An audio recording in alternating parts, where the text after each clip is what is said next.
संजीवनी बहुउद्देशीय समाज सेवा संस्था के अंतर्गत विहान केयर एंड सपोर्ट प्रकल्प के संयुक्त तत्वाधान में एचआईवी के साथ जीवन जी रहे लोगों के लिए विशेष वधू वर परिचय सम्मेलन का आयोजन किया गया। इस पहल का उद्देश्य एचआईवी से प्रभावित व्यक्तियों को सम्मानपूर्वक वैवाहिक जीवन का अवसर प्रदान करना तथा समाज में फैली भ्रांतियों को दूर कर सकारात्मक दृष्टिकोण विकसित करना था। सम्मेलन में विभिन्न आयु वर्ग के इच्छुक वधू वरों ने भाग लिया। कार्यक्रम के दौरान परामर्श, मार्गदर्शन एवं गोपनीयता का पूर्ण रूप से पालन किया गया। Vihaan care and support centre के माध्यम से स्वास्थ्य, मानसिक सहयोग और सामाजिक पुनर्वसन व विशेष ध्यान दिया जाता है। उपस्थित प्रतिभागियों ने इस पहल की सराहना करते हुए इसे समाज के लिए प्रेरणादायी बताया।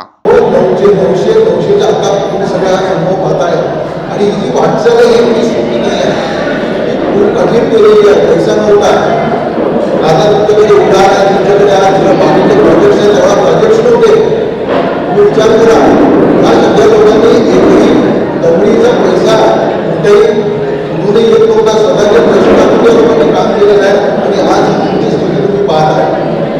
मागे माझ्याकडे पुष्कळसे लोक आले होते, म्हणजे सर तुमचे 2 पॅटर्न्स आहेत, इलेक्शन होणार आहे, बरोबर नाही बरोबर आहे। एक वेळ अशी होती की माझ्याकडे 9 लोक होते, आज इलेक्शन आहेत, पॅटर्न्स आहेत, त्याच्यामुळेच लोकशाही राहणार आहे आणि तिथे सगळ्या लोकांचा जास्त बोलत नाही पण एवढं सांगतो, खूप खूप शुभेच्छा। मला ज्या ठिकाणी मदत माझ्याकडनं जेव्हा जेव्हा पाहिजे असते तेव्हा मी देत असतो, पुढे कमी पडत असेल त्याच्याकरता सॉरी। आणि अदरवाईज मी तुमच्याकडनं नेहमी तुमच्या सेवेकडनं तत्पर आहे, तुम्ही मला केव्हाही बोलू शकता।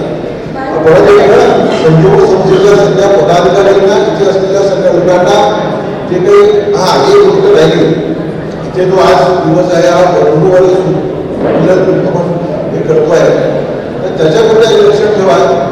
एक छोटीशी गोष्ट सांगतो आणि त्याच्यानंतर मी माझं भाषण संपवतो।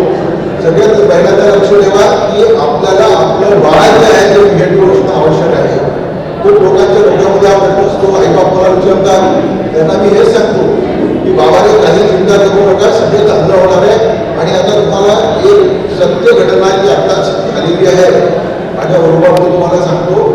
एक मुलगा माझी आई वडील पॉझिटिव्ह होते त्यावेळेला, मी 22 वर्षाच्या आधी, तेव्हा तो माझ्याकडे आला होता, तेव्हा त्याचं वय 6 वर्ष होतं, आता त्याचं वय 26 वर्ष होतं मागच्या वर्षी। आणि अशीच एक मुलगी होती जी आईकडनं तिला पॉझिटिव्ह झाली की त्या काळामध्ये जेव्हा औषध नव्हतं आईकडनं, ती 24 वर्षाची मुलगी 2 वर्षाच्या आधी मी त्याचं लग्न लावून दिलं आणि त्या दोघांचं जे लग्न लागल्यानंतर जे मुलगा आहे त्यामुळे तो निगेटिव्ह आहे, कळलं का? ते दोघी जण पॉझिटिव्ह होते की आपल्या आई बाबांकडनं त्यांना आम्ही मिळालेला होता, त्यांचं आम्ही लग्न करून दिलं आणि मुलगा त्यांचा जो मुलगा आहे तो निगेटिव्ह आहे। तर त्याच्यामध्ये खूप बिंदास राहा। बाकीच्या सगळ्या गोष्टी मुलाला निगेटिव्ह आपण कसा जन्माला आला पाहिजे त्याच्याबद्दल पूर्ण काळजी घेत असतो। आणि एवढं तुम्हाला परत एकदा शुभेच्छा, धन्यवाद, जय हिंद। एचआयव्ही सारखी बिमारी झाली तर लोकांना असं वाटते की आयुष्य संपलं, मात्र असं नाही आहे। कारण एचआयव्ही नंतरही जीवन चांगल्या प्रकारे जगता येते, आता हे सिद्ध झालं आहे। आपल्या सोबत संजीवनी बहुउद्देशीय समाज सेवा मंडळाचे अध्यक्ष नरेंद्रजी आहे, जे मागच्या 21 वर्षापासून एचआयव्ही बाधित लोकांच्या मदतीसाठी कार्य करत आहे या संस्थेच्या माध्यमातून। आणि ते कार्य कशा प्रकारे चालवत आहे आणि काय कार्य करत आहे हे आपण त्यांच्याकडनं जाणून घेऊया। सर नमस्कार, तुमचं स्वागत आहे आमच्या चॅनलवर। मला सांगा, आज जो तुम्ही वधू वर परिचय मेळावा सुरू केला आहे, नेमकं यामागचा उद्देश काय आहे आणि कसं काय हे कार्य करतं? कसं आहे, एचआयव्ही नंतर काही जे आता नवीन जनरेशन आहे, जे मुलं समजा एचआयव्ही पॉझिटिव्ह आहेत किंवा मुली पॉझिटिव्ह आहेत, त्यांच्यासाठी हा प्रोग्राम आहे। पती किंवा बायको मरण पावली ह्या बिमारीमुळे, तर अशा लोकांना समोर आपलं जीवन जगण्यासाठी आणि जीवन जगताना एका साथीदाराची गरज असते। आणि आम्हा संस्थेमध्ये आम्हाला बरेच फोन येतात की आम्हाला लग्न करायचं आहे, कारण पॉझिटिव्ह झालं त्यांना पॉझिटिव्ह सोबतच लग्न करायचं आहे। कारण आपल्याला पॉझिटिव्ह आणि निगेटिव्ह केले तर आपल्याला संख्या वाढवायची नाही आहे। आमच्या संस्थेचा उद्देश हाच आहे की याच्यानंतर पॉझिटिव्ह व्यक्ती आपल्या देशामध्ये झाला नाही पाहिजे। कमीत कमी त्याच्यावर प्रिव्हेन्शन कसं करता येईल त्यासाठी आम्ही संस्था हे पूर्णपणे काम करत आहे. गेल्या 2005 मध्ये आम्ही संस्था रजिस्टर केली आणि मागील 21 वर्षापासून आम्ही संस्था HIV पॉझिटिव्ह लोकांसाठी काम करत आहे. त्यांचं जीवन आनंदी आणि दीर्घकाळ कसं टिकेल यासाठी त्यांना मार्गदर्शन करणे, त्यांना औषधीचं महत्त्व कळविणे, त्यांना शासकीय योजनांचा लाभ मिळवून देणे या सगळ्यासाठी आणि कोणाला काही जरी अडचणी असल्या तर ते संस्थेमध्ये येऊन आम्हाला ते